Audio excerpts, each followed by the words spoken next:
La première épître de Jean, chapitre 4. Bien-aimés, n'ajoutez pas foi à tout esprit, mais éprouvez les esprits pour savoir s'ils sont de Dieu, car plusieurs faux prophètes sont venus dans le monde. Reconnaissez à ceci l'esprit de Dieu. Tout esprit qui confesse Jésus-Christ, venu en chair, est de Dieu. Et tout esprit qui ne confesse pas Jésus n'est pas de Dieu. C'est celui de l'Antéchrist, dont vous avez appris la venue et qui maintenant est déjà dans le monde. Vous, petits enfants, vous êtes de Dieu et vous les avez vaincus, parce que celui qui est en vous est plus grand que celui qui est dans le monde.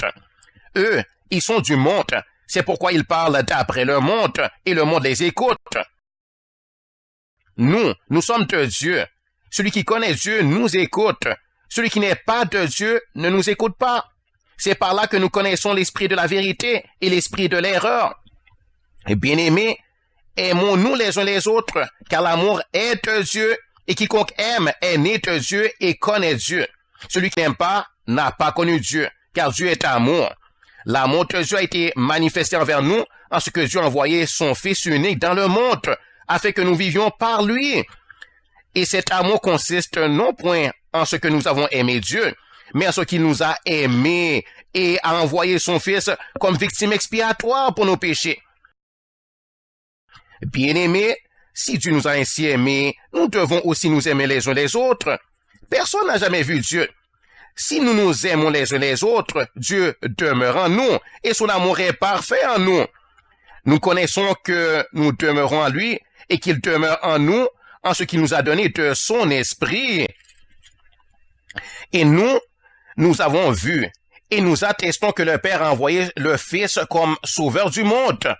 Celui qui confessera que Jésus est le Fils de Dieu, Dieu demeure en lui et lui en Dieu. Et nous avons connu l'amour que Dieu a pour nous et nous y avons cru.